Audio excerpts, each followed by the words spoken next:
I'm out here on this snowy Monday morning in the prairie, and I am just reveling in the fact that I am making the first footprints on this trail. There's just something really magical about being the first footprints in the snow.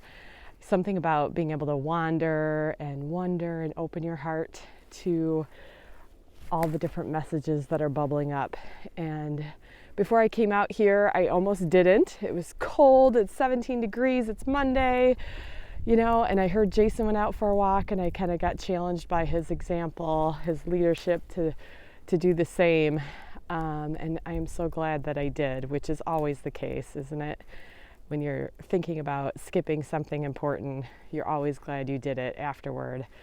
And the phrase that I am reflecting on out here this morning is something that came to me during my journal and prayer time this morning. It just kind of bubbled up and I can't shake it, and I wanted to share it with you. And the phrase is being bored of busyness. And there's just something about those three words, bored of busyness, that I cannot get out of my heart and out of my mind, because I think it's so commonly a challenge for so many of us.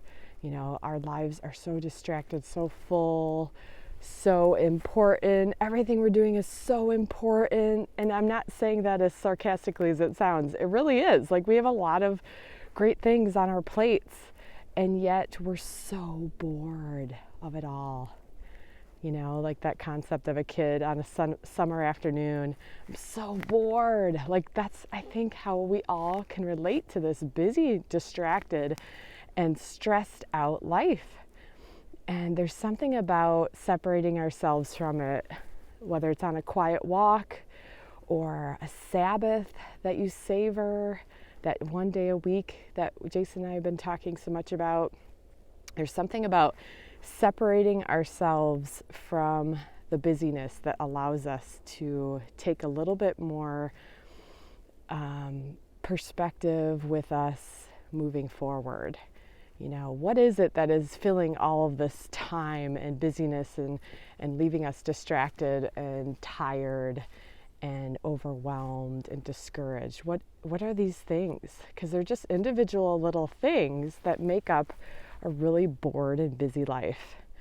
So this week, as we start out with, another douse of winter here in the Midwest, I just ask you to just take that phrase with you, being bored of busyness. Look with new eyes at your week, what's filling your time, and see if you can carve out a little time for a quiet walk that maybe even includes some fresh footsteps and footprints in either the snow or the rain or whatever it is that is near you at this time. But let's tackle that challenge of being bored of busyness.